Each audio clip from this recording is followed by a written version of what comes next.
If you want the Patriots to be in the NFL playoffs next year, spam NE down in the comment section below. The season is over. The Chiefs are the champs. We're on to next season. If you want New England to be in the postseason, spam NE.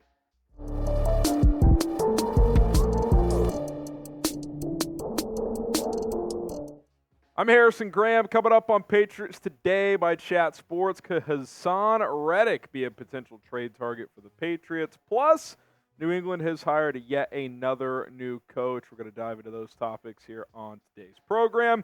Let's get to the Reddick stuff first. Ian Rappaport reporting on Super Bowl Sunday, actually, that Eagles All-Pro edge rusher Haason Reddick has received permission to seek a trade. 29-year-old has 27 sacks in his 2 seasons in Philadelphia, could land elsewhere.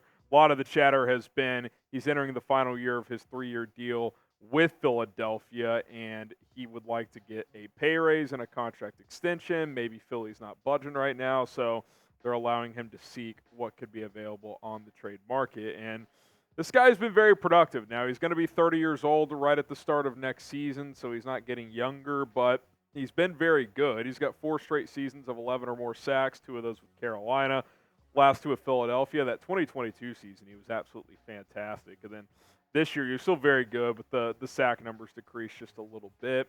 This is an interesting one, Rolly. You know, I really like the player. He's from the Northeast, obviously. Played his college football at Temple.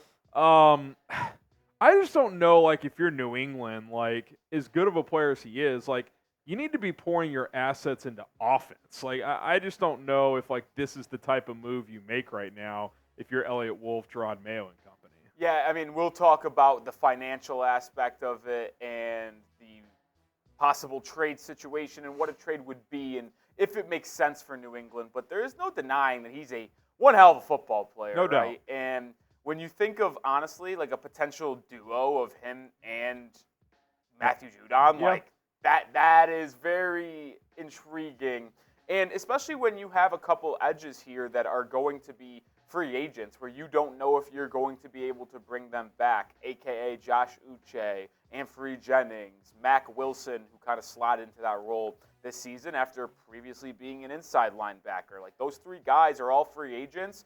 A couple of them have expressed interest in returning to Foxborough under Jerod Mayo, but if they do not return, maybe Eliot Wolf in the front office says, you know what, let's go grab Haason Reddick. We have a shit ton of cap space. Let's create a dynamic duo at the edge position with Judon and Reddick. You have Barmore inside, and maybe we develop one of the best pass rushers in all of football. I definitely could see the route of it happening, but there is a lot of other external things you have to look at as well. Yeah, no doubt about it. I mean, it's really just an assets management game, right? Like, how much does the trade cost? Are you willing to meet that price? So we'll have to wait and see. We'll explore that here in just a second. Let us know what you guys think, though. Would you trade for Haason Reddick, type T for trade, or type P for pass? Get your votes in down in the comments section below. Now, you look at the financials from Philadelphia's standpoint. His cap hit for next year's $21.3 million. Dead cap would be $19 million. This is a pre-June 1 trade, so saving only a couple $1 million. Now, if you fast forward, Rolly, to post-June 1, the financials are a lot different. They're saving a lot more money on that side of things. So, you know, it's always fun to, like, play this game of, well, maybe you do a post-June 1 trade. Those don't actually happen that often. That's kind of the challenge there. Like, are teams going to play out free agency, the draft, and then flip a player of this caliber before training camp? Sure, it could happen. It does happen from time to time. Maybe an example would be if the Eagles find someone they really like in the draft at that edge position, and then they decide to move on. But typically, that is not an avenue that ends up coming to fruition here. And if you looked at the 2 difference of a pre-June 1 and a post-June 1, well, if you do post-June 1 trade, if you're Philadelphia, it helps them with their 2024 cap savings. They save $15.9 million. And sure, that may help, but, like, that won't be freed up by the time free agency rolls around, right? Like, that will be after the fact that they make those moves and sign people and obviously sign the draft picks as well. So that doesn't really help them in the current plan of building out their roster. So when you think of what a trade would happen, it would likely be before June 1st for the Eagles. And listen, he's only got 1 year left on his deal, so it's really not that hard to figure out the financials, right? Like, it's 1 year, and then you have to look at the next year's as the extension possibilities. Reddick will likely want that, which we'll talk about in just a second. Yeah, and real quick, from the Patriots standpoint, I just pulled up these numbers for Spotrac. If they were to trade for Reddick, it would only be $15.5 million on their books. So while the cap hit in Philly's $21 million, only 15 of that would be for New England, which that's a pretty good price tag. I mean, $15 million for a player that's going to give you 10+ sacks in all likelihood. I mean, that's a very good price. It's just, again, and we'll explore trade idea here in a second, but it's, do you want to give up a potential premium pick for another defensive piece when you need to add on offense? I mean, that would be the question I would have if I was asking Eliot Wolf. Join the family here at Patriots Today. Do not forget to subscribe to the channel. We cover the latest Patriots trade rumors, draft rumors, and much more. It's going to be a fun offseason. We're trying to get to 9,000 subscribers by the end of February. Help us out. Hit that sub button. We're not going anywhere. Today's show is sponsored by Prize Picks. The Super Bowl may be over, but Prize Picks is still something you can play on a daily basis because it is daily fantasy made easy. You got the NBA still, college basketball, the NHL. I know Rolly, who's our college basketball fiend here at Chat Sports, is going to be loading up his picks over the next couple of months leading up to March Madness. And guess what? Starting today for the next week, Prize Picks has what they're calling their Winner Stays contest. And how it works is you place an entry every day, 2 to 6 player entry, and if you hit every single day, the people who are still alive will split $3 million in free play on Prize Picks. I mean, what a deal that is. You can play Prize Picks forever if you hit on your entries this week. So check that out. Take advantage. Link is in the comments and in the description of this video. It is prizepicks.com/CLNS. Use the code CLNS to get a deposit match up to $100. Winner stays. I got my entry loaded up for today, and then I'll be back at it tomorrow if I'm still alive. prizepicks.com/CLNS. All right, Rolly. Trade idea, 3rd round pick for Haason Reddick. You know, I'd be curious to see what Philadelphia would want in return. I don't think they'd get a first for an expiring 30-year-old to be pass rusher, but is a 3rd enough? Maybe if you're New England, since you're picking early 3rd round, that'd be very interesting to monitor. That was kind of my thought process here, Harrison, because we were talking about in the office. I don't think a 29, going to be 30-year-old pass rusher who's eligible for an extension and is a 1-year deal is getting a 1st-round pick. It's not going to happen. He's a good, productive player. I don't think you're getting a 1st.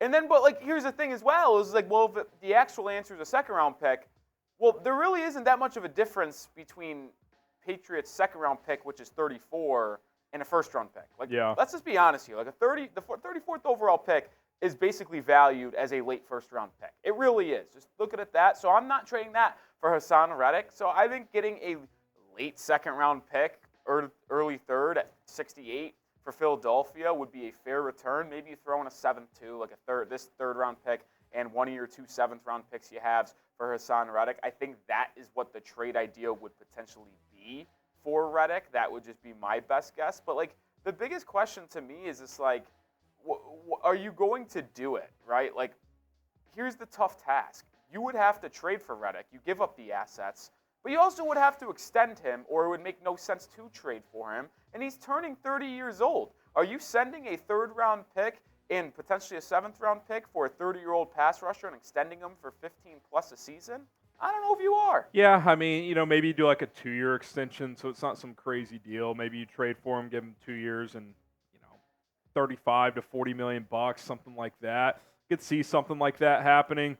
I like Reddick. He's very good. He's never been a great run stopper, and I get you got some free agents at that spot, but like, you need offense, man. Like that's just kind of where I'm at. Like we both agree on this.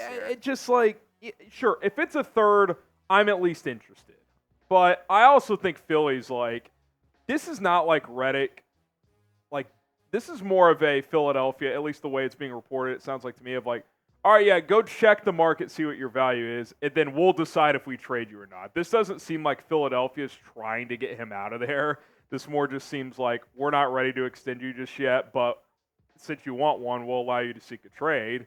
I don't know, man. I would rather just sign an edge for similar or less money and then go spend on offense. That's kind of where I'm at. Yeah, and that's kind of my point as well. Is I think it's worth using that cap space you would allot for Haason Reddick on maybe signing both Anfernee Jennings and Josh Uche back. Maybe Uche has a better season come back, and he was dealing with a lot of injuries. Jennings was very good for New England this season. Maybe they combine for what Haason Reddick could give you. Or even like a Bryce Huff. Like, I really like Bryce Huff with the Jets, who they should know pretty well, playing him twice a year, who's a free agent. And then you also keep the draft capital, too. So I'm probably saying no from that question earlier. I'm typing my P's for pass on Haason Reddick. He's a good ball player. There's no debating that. But I'm keeping my draft capital, and I'm keeping the cap space that I would allot to him to use in a variety of different ways in the offseason. Yeah, I think that all makes sense. So we'll see. The Reddick thing will be interesting to monitor, whether it's New England getting involved or not. Albert Breer dropping this note. Patriots are in the process of firing Tiquan Underwood as an assistant receivers coach per source. He was teammates of Jerod Mayo's in New England. So yet again, another Mayo connection here, Rolly, which makes sense. You get a guy who was a Patriot several years ago. So he's on staff as well to get another body on that side of the football. I always wonder, like, what do these, like, assistant position coaches do? Like, I think it's like they're like the interns of the real position coaches. It's just like, you do the work I don't feel like doing, so you get him on your staff. Yeah, he played in New England with Mayo in 2011. He was on the team that went to the Super Bowl, but it didn't win the second time against the Giants, unfortunately. But listen, I ask you this first before I give my take on it. Do you even remember? And I do not. Be honest. Do you remember Tiquan Underwood? If you do, you're a legend. Type your Y's. If you don't, it's okay. Type your N's. Listen, I was 11 years old when he played for New England, so it's not like I remember him too well. And he only played one season in Foxborough. It's not like he was there for a long time. So if you remember Underwood, you're a legend. In his career, listen, he's just not that good of a wide receiver. He only played 5 or 6 seasons in the NFL, only eclipsed 1,000 yards, just barely on the – I mean, this is an average year for some guys in the NFL. So it's not like Underwood is this unbelievably good wide receiver joining the Patriots staff. But the reason why I did want to talk about this a little bit more in depth, Harrison, is that I think this still does point to the fact that Jerod Mayo is like an excellent leader. So if you're ever questioning the hire of Mayo to be the Patriots head coach, I still think he might be one of the best leader of men in the entire NFL already. Like, he's had multiple people that he's already coached as a player or played with endorse him or join his coaching staff, and I think it just speaks to his ability to be a leader and just have full control of the locker room. You will not have any questions, I think, this season of, does Mayo have control of the locker room? He will. He's a great leader. Yeah, I think it's pretty clear as the last month has played out that, like, guys who play with him, guys who coached him in the past, like, really do respect him. Like, I don't think it's an accident that he's in this position to get this opportunity. Clearly, Robert Kraft trusted him as well. So now it's just about, kind of going through this process, right? Like, the staff is mostly together. Let's see how they attack free agency in the draft, and then obviously he'll ultimately be judged by wins and losses, which starts this year. So it's going to be very, very interesting to see how it all ends up playing out. All right, guys, everybody, appreciate you guys for tuning in. We'll be back tomorrow with more Patriots news and rumors. Be sure to subscribe for more free content. My name is Harrison Graham. We'll see you guys soon.